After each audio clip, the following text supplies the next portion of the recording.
দেশের স্বাধীনতা ও সার্বভৌমত্ব থাকছে কি? শহীদ জিয়া এনেছিলেন শেখ হাসিনাকে। শহীদ জিয়া জীবন দিয়ে প্রমাণ করেছিলেন হাসিনাকে দেশে এনে কি ভুল তিনি করেছিলেন। তারেক জিয়া কি বাবার পথেই হাঁটছেন? দেশের সার্বভৌমত্বের প্রশ্নে তারেক জিয়া কি মেসেজ দিলেন?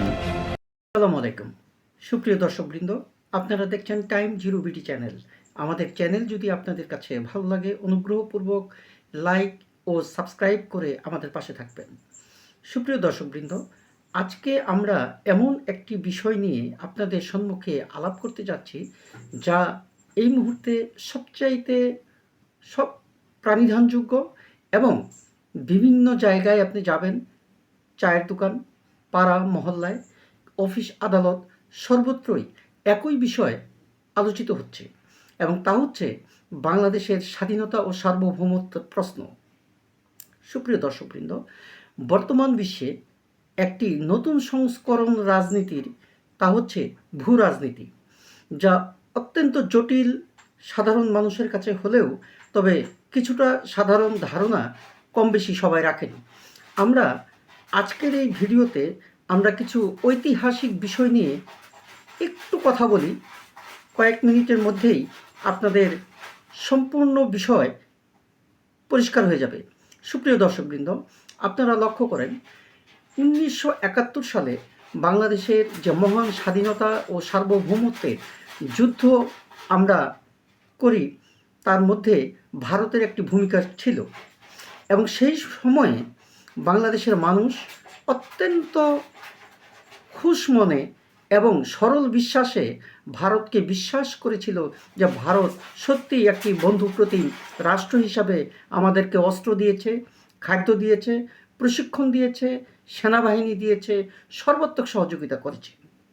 কিন্তু স্বাধীনতা ও সার্বভৌমত্ব অর্জনের ঠিক পরপরই বাংলাদেশের মানুষ ভারতের সেই খুলস খুলে তার প্রকৃত চেহারা উন্মোচন করে দেখতে পেল যে ভারত আসলে আমাদেরকে কি শুধুই বন্ধুপ্রতিম দেশ হিসাবে সহযোগিতা করেছিল। আসুন দেখা যাক বিষয়টি কি। পাকিস্তানের বিরুদ্ধে ভারতের একটি পূর্ব থেকেই পরিকল্পনা ছিল যে পাকিস্তানের শক্তিকে কিভাবে কমিয়ে দেওয়া যায়। আমরা প্রায় 1500 মাইল দূরে পাকিস্তানের থেকে আজকের আমাদের বাংলাদেশ তথা সেদিনের পূর্ব পাকিস্তান ছিল দূরত্বে, আমাদের চারপাশেই বলতে গেলে ভারত তখনই ভেবেছিল যে পূর্ব পাকিস্তানকে যদি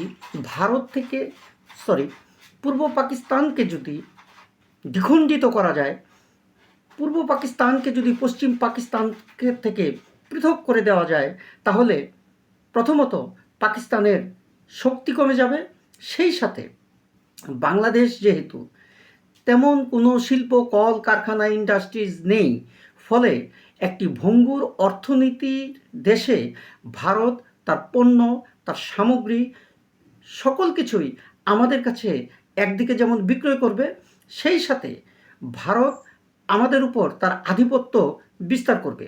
এবং ভারত ঠিক তাই করেছে, এবং এর জন্যই ভারত বারবার একটি তাবেদার সরকার খুঁজে আসছে, এবং এর জন্য তারা শেখ হাসিনার আওয়ামী লীগকেই পছন্দ করেছে, এবং আওয়ামী লীগ সে প্রতিদান ভারতকে অক্ষরে অক্ষরে দিয়েছে। ফলে বাংলাদেশের মানুষের কাছে এন্ট্রি আওয়ামী লীগ বা এন্ট্রি ইন্ডিয়ান যে বিষয়বস্তু, তা বাংলাদেশের মানুষ অত্যন্ত সুন্দরভাবে এবং সাবলীলভাবে গ্রহণ করে।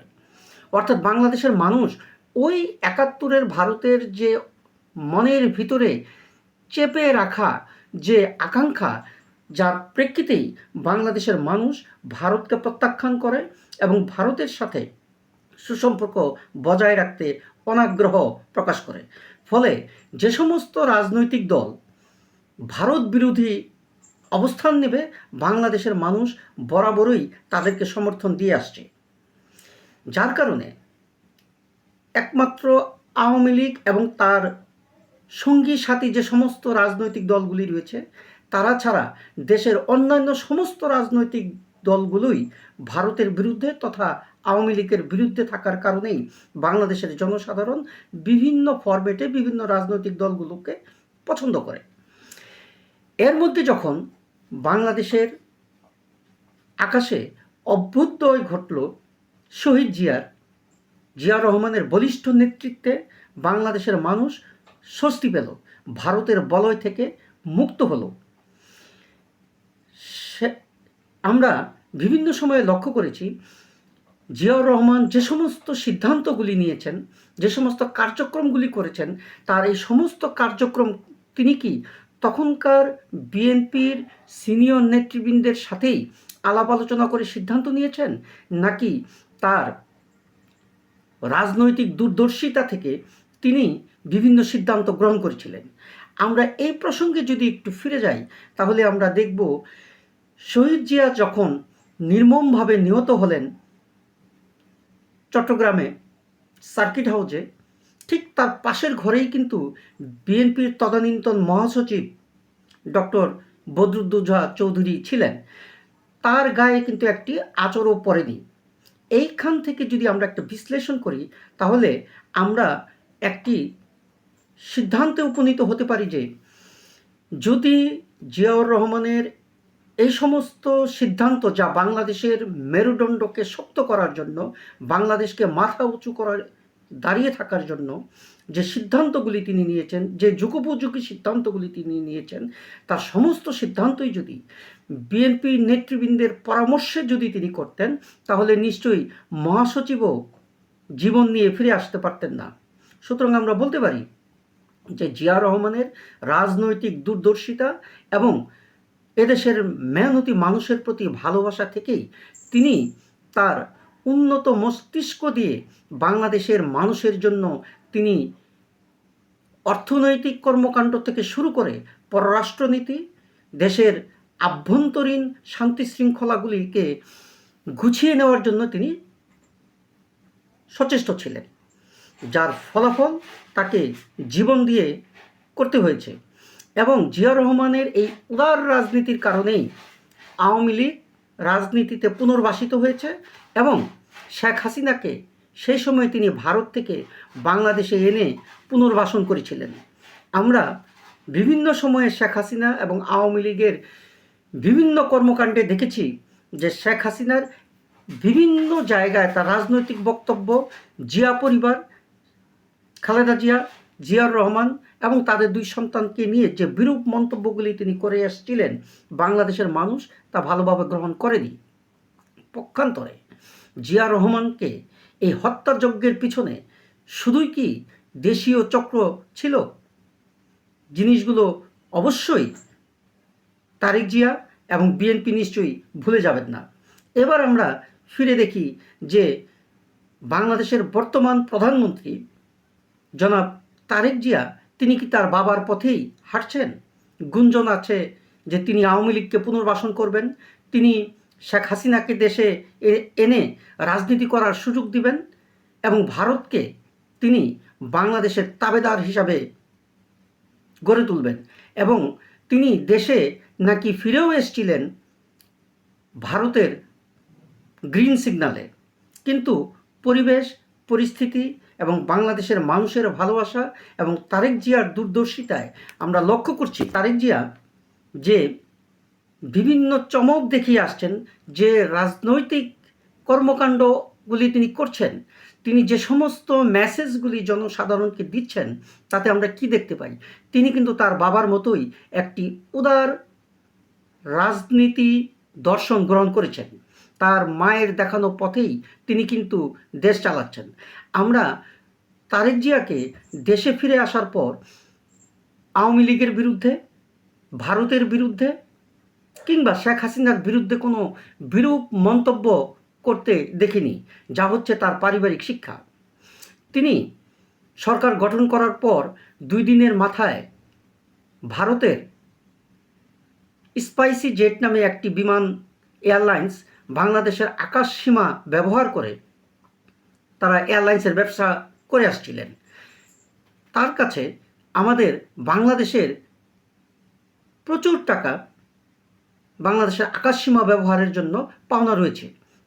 তারেক জিয়া সরকার কলমের এক খোঁচায় একটি মেসেজ দিলেন সেই স্পাইসি জেট বিমানকে, ভারতীয় এয়ারলাইন্সকে তিনি বাংলাদেশের জন্য নিষিদ্ধ ঘোষণা করলেন যে তারা পাওনা পরিশোধ না করা পর্যন্ত তারা বাংলাদেশের আকাশসীমা ব্যবহার করতে পারবেন না। তার একদিন পরেই আমরা দেখতে পেলাম ভারতের সেই এয়ারলাইন্স থেকে বাংলাদেশকে প্রতিশ্রুতি দিতে চাচ্ছে যে বাংলাদেশকে তারা তাদের বকেয়া পাওনা পরিশোধ শীঘ্রই করবেন। কিন্তু না, তারেক জিয়া বা বিএনপি সরকার সেই ঘোষণায় খুশি হলেন না। তারা স্পষ্টভাবে বার্তা দিলেন যে না, আগে পূর্বের পাওনা পরিশোধ করতে হবে, তারপর বাংলাদেশ সিদ্ধান্ত নেবে যে তাদেরকে বাংলাদেশের আকাশসীমা ব্যবহার করতে দেওয়া হবে কিনা, যা একটি স্পষ্ট মতামত এবং অত্যন্ত দৃঢ় এবং শক্তিশালী পদক্ষেপ, যা ভারতকে মেসেজ দেওয়া হয়েছে যে বাংলাদেশে একটি উন্নত রাষ্ট্র হতে চলেছে এবং বাংলাদেশ চোখে চোখ রেখে কথা বলতে পারে, বাংলাদেশ তার অধিকার আদায়ের জন্য নিজেই সচেষ্ট। সেই সাথে আমরা বর্তমান সরকারকে বিভিন্নভাবে প্রলোভিত করার জন্যে ভারত বর্তমান প্রধানমন্ত্রী জনাব তারেক জিয়াকে সপরিবারে আমন্ত্রণ করেছেন। বিভিন্ন দেশই নতুন প্রধানমন্ত্রীকে আমন্ত্রণ করেছেন, পাকিস্তানও করেছেন, কিন্তু তিনি অত্যন্ত বিজ্ঞচিত সিদ্ধান্ত নিলেন যে তিনি যদি পাকিস্তানে যান তাহলে হয়তোবা দেশের এক শ্রেণীর মানুষ সমালোচনা করার সুযোগ পাবে যে যারা বাংলাদেশের স্বাধীনতা সার্বভৌমত্বের প্রশ্নে আমাদের সাথে একটি যুদ্ধ চাপিয়ে দিয়েছিল, সেই পাকিস্তানের সাথে তিনি হাত মিলালেন। তাই তিনি পাকিস্তানে গেলেন না, তিনি ভারতেও গেলেন না। তিনি যদি ভারতে যেতেন তাহলে হয়তোবা মানুষের মনে সেই প্রশ্নটি ফিরে আসতো যে বাংলাদেশের স্বাধীনতা সার্বভৌমত্ব হয়তোবা টিকবে না, যা ভারতের কাছে বিকিয়ে দেওয়া হবে এবং নত জানুভাবেই ভারতের সাথে আন্তর্জাতিক সম্পর্ক রক্ষা করবে। তিনি দৃঢ় চিত্তে বললেন তিনি যাবেন ভুটান। কেন ভুটান যাবেন? ভুটান হচ্ছে বাংলাদেশের স্বাধীনতা সার্বভৌমত্ব অর্জনের পর প্রথম একটি রাষ্ট্র, যে রাষ্ট্র বাংলাদেশকে সর্বপ্রথম স্বীকৃতি দিয়েছিল, যা বাংলাদেশের একটি অকাট্য বন্ধু হিসাবে তারা এই কাজটি করেছে। তারেক জিয়ার এই ভূমিকা অবশ্যই প্রশংসনীয়, যা একটি মেসেজও বটে। সেই সাথে আমরা লক্ষ্য করলাম তারেক জিয়ার বর্তমান সরকার ভূ রাজনীতির অত্যন্ত সুচতুরভাবে এবং অত্যন্ত ব্রিলিয়েন্টভাবে এফিসিয়েন্টলি তিনি পালন করছেন। কিভাবে করছেন?